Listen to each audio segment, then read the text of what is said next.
जय श्री कृष्णा। आप सभी को पापांकुशा एकादशी के पारण दिवस की ढेरों शुभकामनाएं। प्रिय दर्शकों, आज हम बात करेंगे कि पापांकुशा एकादशी का व्रत पारण आपको कब करना है, क्या विधि है, क्या नियम है, क्या भोग रहेगा, भगवान को क्या भोग लगाना है, क्या मंत्र रहेगा, पारण में क्या सावधानियां बरतनी है और किस विधि से आपको पारण करना चाहिए। वीडियो आज देर से रिकॉर्ड हो पा रहा है, उसके लिए मैं क्षमा प्रार्थी हूँ। आइए जानकारी आरंभ करते हैं। मैं संक्षिप्त से संक्षिप्त रूप में आज बताने का प्रयास करूंगा, क्योंकि समय का अभाव है और आपके लिए सूचना पहुंचाना भी आवश्यक है। जानकारी आरंभ करें उससे पहले आपसे निवेदन है कि वीडियो यदि थोड़ा सा भी उपयोगी लगे तो एक बार लाइक अवश्य कर दीजिएगा। अपने व्रत की सफलता के लिए, परमेश्वर का आशीर्वाद प्राप्त करने के लिए कमेंट बॉक्स में अवश्य लिखिएगा जय श्री हरि या ओम नमो भगवते वासुदेवाय। भगवान वासुदेव की कृपा से आपका व्रत सफल होगा और आपकी सभी इच्छाएं पूर्ण होंगी। आप देख रहे हैं देवभूमि ज्योतिष संस्थान का प्रतिष्ठित YouTube चैनल देवभूमि धार्मिक। हम यहाँ पर सभी व्रत और त्योहारों की सही शास्त्रीय जानकारी प्रदान करते हैं। ज्योतिष शास्त्र और पंचांग के आधार पर बताते हैं कौन सी तिथि कब है, व्रत आदि कब करना है, क्या विधि है, क्या नियम है। यदि आप सभी व्रत और त्योहारों की सही जानकारी पाते रहना चाहते हैं तो कृपया चैनल को सब्सक्राइब कीजिए और बेल आइकन को प्रेस कीजिए। जब आप सब्सक्राइब का बटन दबाएंगे तो वहाँ एक घंटी का निशान बना हुआ आएगा, उसको अवश्य दबाइएगा, तभी आपको हमारे सारे वीडियो प्राप्त होंगे, अन्यथा आपसे जानकारी छूट जाएगी। तो चैनल को सब्सक्राइब करें और बेल आइकन को प्रेस करें। आइए प्रिय दर्शकों, जानकारी आरंभ करते हैं। बात करते हैं एकादशी व्रत पारण। पापांकुशा एकादशी जो कि आश्विन मास के शुक्ल पक्ष की एकादशी तिथि होती है, इसका व्रत आप सभी ने किया है 3 तारीख को और 4 को करेंगे इसका पारण। पारण से पूर्व जब आप एकादशी का व्रत जिस दिन कर रहे हैं उसी दिन से आपको कुछ नियम हैं जिनको पालन करना है। नियमों में प्रमुख रूप से आपको ब्रह्मचर्य धारण करके रखना है। आपको सायंकाल को कीर्तन करने का प्रयास करना है, सुनने का प्रयास करना है। कीर्तन कीजिए, प्रभु के चरणों में मन को लगा के रखिए, शांत चित्त होके दिन को व्यतीत कीजिए और रात्रि काल को संभव है तो जागरण कीजिए। जागरण की बड़ी महिमा है, कीर्तन की बड़ी महिमा है और पारण वाले दिन सूर्योदय से पहले उठ जाइए। ध्यान दीजिएगा कि पारण वाले दिन आपको सुबह उठ के दंत धावन नहीं करना है, अर्थात टूथपेस्ट या मंजन का प्रयोग नहीं करना है। क्यों? क्योंकि टूथपेस्ट या मंजन जो भी बाज़ार में आता है उसमें या तो केमिकल है और या फिर उसके अंदर नमक होता है, और दोनों ही चीज़ें आपके व्रत को भंग करती हैं, खंडित करती हैं, क्योंकि व्रत में नमक और केमिकल दोनों ही नहीं खाने चाहिए। इसीलिए जो बाज़ार में टूथपेस्ट हैं या फिर मंजन आदि हैं उनका प्रयोग करने से बचिएगा व्रत में। हाँ, अगर आपके पास व्रत वाला मंजन है तो अवश्य ही उसका प्रयोग कीजिएगा। आप अगर मंगवाना चाहें तो हमारे पास उपलब्ध हैं, आप मंगवा सकते हैं, या बाज़ार में भी बहुत सारी जगहों पर उपलब्ध है, वहाँ से आप ले सकते हैं। पारण वाले दिन अर्थात 4 तारीख को आप सूर्योदय से पहले उठ जाइएगा। उठने के बाद स्नान आदि कीजिए, स्वच्छ वस्त्र धारण कीजिए और आसन लगा के जो आपका पूजन स्थल है वहाँ पर बैठ जाइए। अब इस व्रत के पारण के वीडियो को बहुत से लोग वो भी देखते हैं जिन्होंने पूजन तो अलग विधि से किया था, लेकिन पारण का वीडियो देखा है तो आप पारण इस विधि से करना चाहेंगे। तो कुछ दर्शक तो वो हैं जिन्होंने हमारी बताई हुई विधि से चौकी आदि स्थापित करके ही आपने व्रत पूजन किया था, तो आपने तो चौकी कल ही स्थापित कर ली होगी एकादशी को, और जिन्होंने चौकी स्थापित करके पूजन नहीं किया था तो वो आज पारण के दिन पूजन करेंगे, चौकी आदि स्थापित करेंगे। तो पहले वो लोग जिन्हें आज चौकी भी स्थापित करनी है और पूजन भी करना है, सामग्री नोट कर लीजिए। और जिन्होंने चौकी आदि स्थापित करके रखी है तो आपके पास चौकी स्थापित है, जब पूजन हम आरंभ करें वहाँ से आप आरंभ कीजिएगा। पूजन के लिए आपके पास होनी चाहिए भगवान श्री हरि विष्णु की एक तस्वीर या प्रतिमा। इसके अतिरिक्त भगवान को स्थापित करने के लिए चौकी लीजिएगा, चौकी पर बिछाने के लिए पीला वस्त्र, साथ ही पूजन के लिए रौली, मौली, पान, सुपारी, लौंग, इलायची, धूप, दीप, नैवेद्य, फूलों की माला, इत्र, जनेऊ और साथ में दूर्बा अवश्य लीजिएगा। दूर्बा दल की बड़ी महिमा है, उसको आपको अवश्य अर्पित करना है। दूर्बा दल यूँ तो विशेष रूप से अर्पित किया जाता है, मैंने पहले भी आपको बताया है बहुत बार कि चातुर्मास चल रहा है, प्रतिदिन भगवान नारायण को अर्पित करना चाहिए। प्रतिदिन ना कर पाएँ तो कम से कम एकादशी वाले दिन अवश्य अर्पित कीजिए। बहुत उत्तम फल बताया गया है, बहुत बड़ा फल बताया गया है इसका, तो दूर्बा दल आपने अवश्य लेना है। ये सारी सामग्री एकत्र कीजिए और आसन लगा के बैठ जाइए। एक लोटा लीजिए तांबे का, उसमें पहले गंगा जल भरिए, फिर शुद्ध जल भरिए जो आपका पूजा स्थल है वहाँ पर आसन लगा के बैठ जाइए।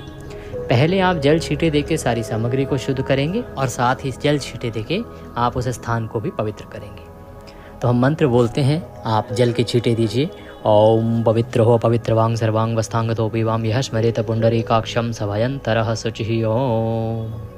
इस प्रकार से जल छींटे देके आपने स्थान को पवित्र किया है, सामग्री को शुद्ध किया है। अब आप चौकी लगाइए, चौकी पर पीला वस्त्र बिछाइए और उस पर आप भगवान श्री हरि विष्णु की तस्वीर या प्रतिमा जो भी आपके पास है उसको स्थापित कीजिए। स्थापित करने के बाद उनके सामने घी का दिया रखिए, धूप रखिए। इस प्रकार भगवान की स्थापना करने के बाद एक चम्मच से अपने सीधे हाथ पे जल लीजिए और हाथ धो लीजिए। हस्तो प्रक्षालनम। हाथ धोने के बाद एक एक मंत्र पर एक एक चम्मच जल ग्रहण करके आचमनी करेंगे। इसे जलाचमनी करना कहते हैं। मैं मंत्र बोलूँगा, एक मंत्र पे एक चम्मच जल सीधे हाथ पे लीजिएगा, ग्रहण कीजिएगा, दूसरे पे फिर और तीसरे पे फिर, और उसके बाद हाथ धोएंगे। ओम माधवाय नमः, ओम केशवाय नमः, ओम नारायणाय नमः। 3 बार आपने जलपान किया, जलाचमनी करी। अब हाथ धोएंगे। ओम ऋषिकेशाय नमो नमः। हस्तो प्रक्षालनम। हाथ धो लीजिए। हाथ धोने के बाद अपने आप को तिलक कीजिए, मौली बांधिए। अब हम भगवान का पूजन आरंभ करेंगे। भगवान का पूजन आरंभ करने से पहले हमें पूजा के योग्य होना होता है। तो भगवान को एक एक मंत्र पर एक एक चम्मच जल अर्पित कीजिएगा। ये पद्य अर्घ्य आचमनी आप भगवान को कराएंगे। सबसे पहले भगवान को पुष्प अर्पित कीजिए। ये उनके लिए जिन्होंने चौकी आज स्थापित की है। पुष्प निवेदित कीजिए भगवान से। हाथ में पुष्प लीजिए। 5 पुष्प हो तो उत्तम है और भगवान से प्रार्थना कीजिए कि हे नारायण, ये भगवान वासुदेव, ये पुष्प हम आपको आसन के रूप में अर्पित कर रहे हैं। इन्हें आसन के रूप में स्वीकार करें और यहाँ पर विराजमान हो और पूजन स्वीकार करें। निवेदन करके पुष्प अर्पित कीजिए। अब भगवान नारायण आपके सामने विराजमान है। जब भी कोई अतिथि आता है, विशेष अतिथि, उसको जो हमारा सांस्कृतिक परंपरा रही है या अगर हम शास्त्रीय विधि की बात करें तो पहले पद प्रक्षालन किया जाता है। जब भी कोई महान विशेष अतिथि आता है, भगवान है यहाँ पर हमारे सामने, तो पहले हम पद प्रक्षालन करेंगे। इसे कहते हैं पद्य समर्पयामि। 1 चम्मच जल लीजिएगा और अर्पित कीजिएगा। ओम भूर्भुवः श्री नारायणाय नमः। पापांकुशा एकादशी पारण दिवसस्य पारण पूजन अंतर्गते श्री हरि विष्णु निमित्तार्थाय पद्यम समर्पयामि। ओम भूर्भुवः श्री नारायणाय नमः। अर्घ्यम समर्पयामि। ओम भूर्भुवः श्री वासुदेवाय नमः। आचमनीं समर्पयामि। पद्य अर्घ्य आचमनी कराई। पद्य अर्घ्य आचमनी कराने के बाद अब आप भगवान को स्नान कराएंगे। स्नान के लिए जल अर्पित कीजिएगा या फूल से आप छींटे भी दे सकते हैं। ओम भूर्भुवः श्री वासुदेवाय नमः। स्नानम जलम समर्पयामि। पंचामृत बनाइए। कच्चा दूध, दही, घी, शक्कर और गंगा जल से। शहद का प्रयोग एकादशी के पंचामृत में नहीं होता है। पंचामृत बनाइए और भगवान को अर्पित कीजिए। ओम भूर्भुवः श्री वासुदेवाय नमः। पंचामृत स्नान निमित्तार्थाय पंचामृतम समर्पयामि। पंचामृत को फूल पे लगा लीजिएगा और फिर अर्पित कीजिएगा। पंचामृत अर्पित करने के बाद भगवान वासुदेव को शुद्धियोदक स्नान कराएंगे। तो पुनः शुद्ध जल से छींटे दीजिए। ओम भूर्भुवः श्री वासुदेवाय नमः। शुद्धियोदक स्नान निमित्तार्थाय शुद्ध जलम समर्पयामि। शुद्ध जल समर्पित कीजिए। शुद्ध जल से स्नान करा के अब भगवान को आप वस्त्र अर्पित करेंगे। वस्त्र के रूप में मौली का एक टुकड़ा तोड़िए और वह अर्पित कीजिए। ओम भूर्भुवः श्री वासुदेवाय नमः। वस्त्रम समर्पयामि। वस्त्रम उपवस्त्रम यज्ञोपवीतम। यज्ञोपवीत अर्पित कीजिए। यज्ञोपवीत जनेऊ होती है तो जनेऊ लीजिए। जनेऊ को रौली कुमकुम आदि से तिलक कर लीजिएगा और अर्पित कीजिएगा। ओम भूर्भुवः श्री वासुदेवाय नमः। यज्ञोपवीतम समर्पयामि। यज्ञोपवीत अर्पित कीजिए। यज्ञोपवीत अर्पित करके भगवान को इत्र अर्पित करेंगे। तो इत्र को आप फूल पर लगा लीजिए और फिर अर्पित कीजिए। ओम भूर्भुवः श्री वासुदेवाय नमः। इत्रम समर्पयामि। इत्र समर्पित कीजिए। इत्र भगवान को समर्पित करके अब तिलक लगाएंगे। रौली कुमकुम आदि से तिलक कीजिएगा।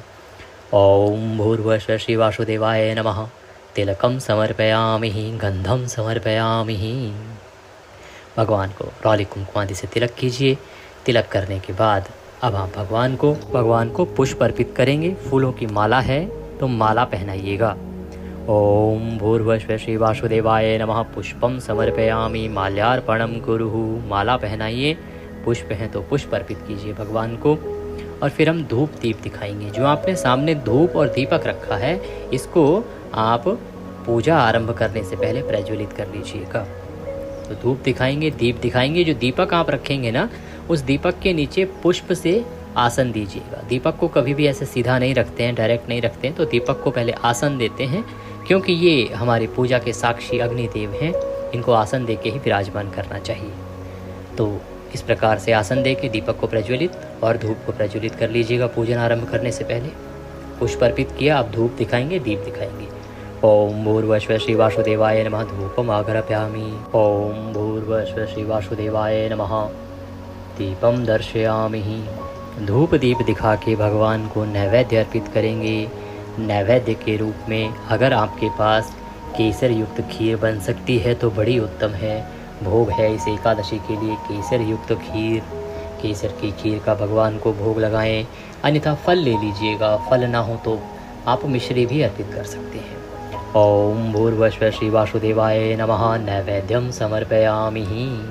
भगवान को प्रेम से नैवेद्य अर्पित कीजिए। नैवेद्य समर्पित करने के बाद अब आप भगवान को जलाचमनी कराएंगे। तो 1 चम्मच जल लीजिएगा और भगवान को अर्पित कीजिएगा। ओम भूर्भुवस्व श्री वासुदेवाय नमः। जलाचमनिम समर्पयामि। जलाचमनी कीजिए। जलाचमनी करा के अब आप भगवान को दूर्वा दल अर्पित कीजिएगा। दूर्वा दल की महिमा मैंने आपको बताई है। जो दूर्वा दल भगवान नारायण को अर्पित करता है चातुर्मास में, उसको अनन्य लक्ष्मी की प्राप्ति होती है, धन संपत्ति की प्राप्ति होती है, वैभव की प्राप्ति होती है, और वह सभी सुखों को भोग कर अंत में भगवान के धाम को पाता है। इसीलिए प्रतिदिन यदि चतुर्मास में दूर्वा दल अर्पित ना कर पाएँ तो एकादशी और पारण दिवस पर आपको अवश्य करना चाहिए। दूर्वा दल हाथ में लीजिए। दूर्वा दल होता है वो जो आप बुधवार को गणेश जी को भी चढ़ाते हैं ना, घास आती है हरे रंग की, हरी घास। दूर्वा दल लीजिए। ओम भूर्भुवस्व श्री वासुदेवाय नमः। दुर्वांकुरम समर्पयामि। दुर्वांकुर समर्पित कीजिए। दुर्वांकुर समर्पित करने के बाद अब भगवान को तांबूल अर्पित करेंगे।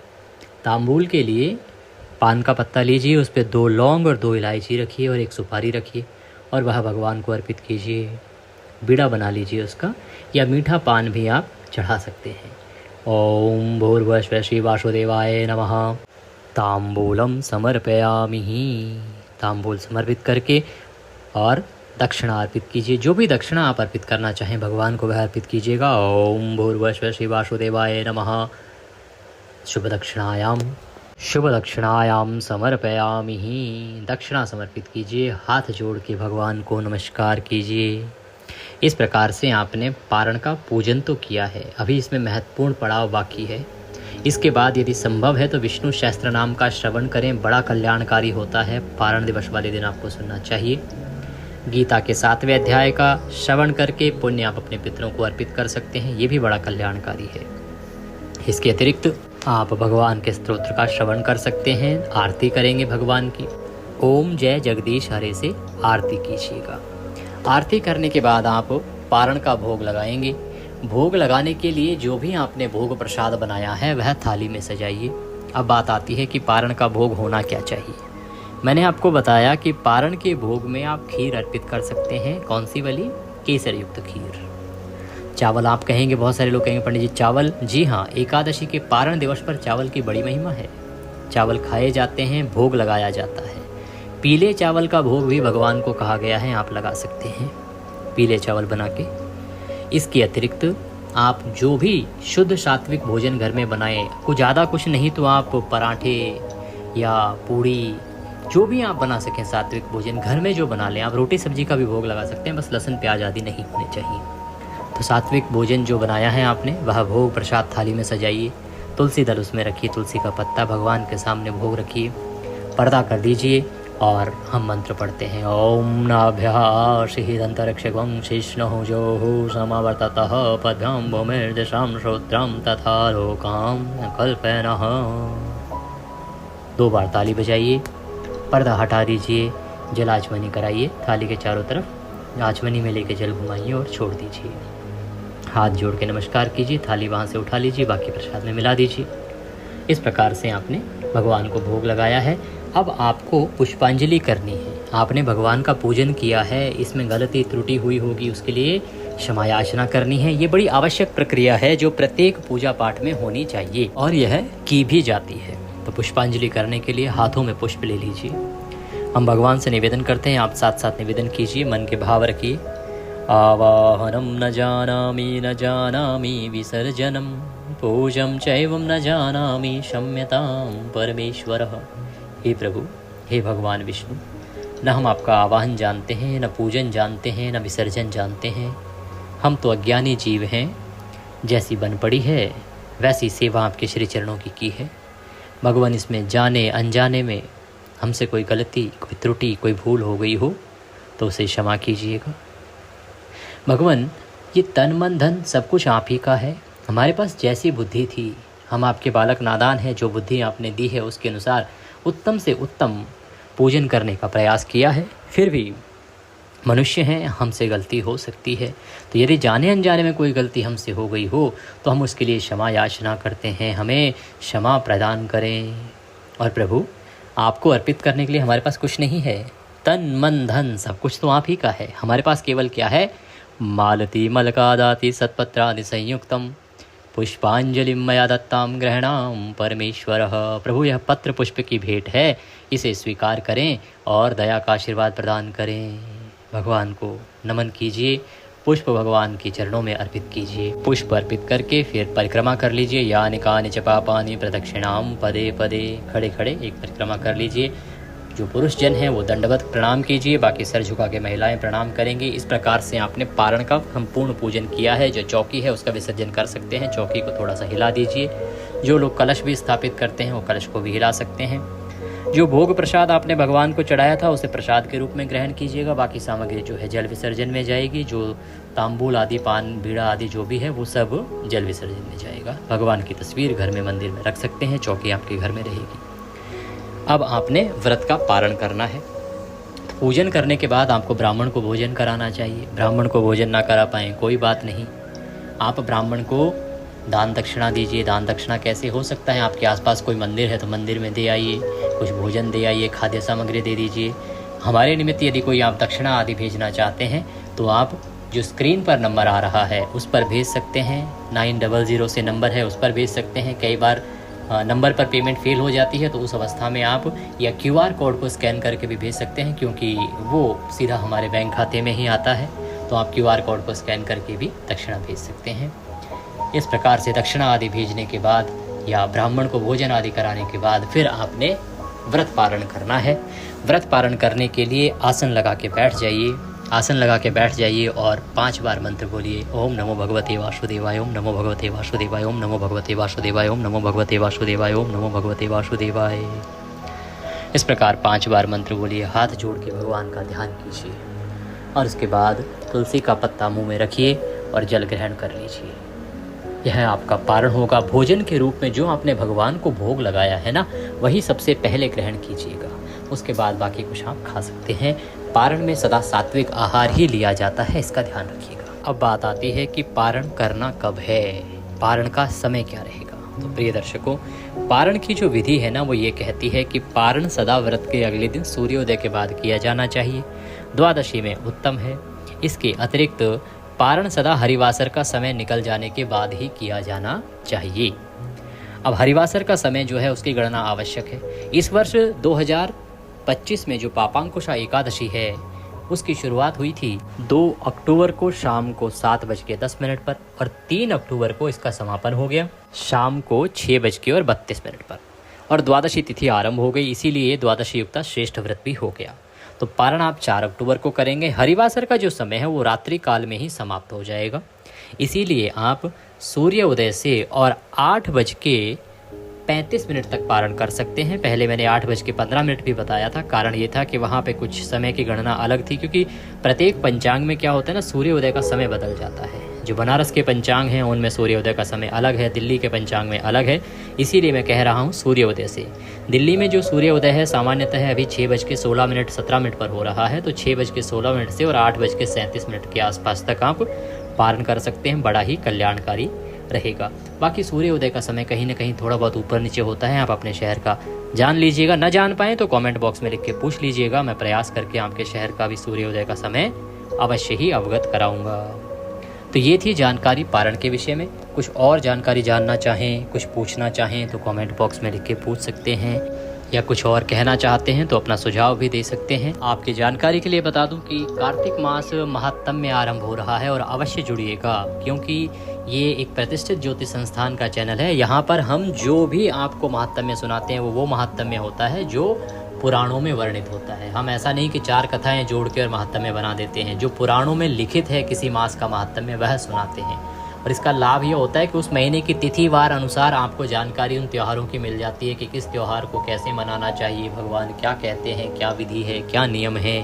तो केवल कथाएं ही महात्म्य में नहीं होती हैं, उस मास का महात्म्य जो होता है उसका महत्व बताता है, उसमें आने वाले बड़े पर्व त्योहारों का महत्व बताता है और उनकी विधियां बताता है। तो जो सही महात्म्य है उसे अगर आप सुनना चाहते हैं तो चैनल के साथ जुड़ जाइए और अवश्य पूर्णिमा तिथि से ही आरंभ कर दीजिएगा। हम पूर्णिमा को ही पहला अध्याय आरंभ करेंगे, पूर्णिमा से ही कार्तिक महात्म्य आरंभ होगा। तो प्रतिदिन लाइव भी सुन सकते हैं और उसके बाद वीडियो भी अपलोड होगा, दिन में कभी भी आप उसका लाभ ले सकते हैं। भगवान सब पर कृपा करें। हरे कृष्ण।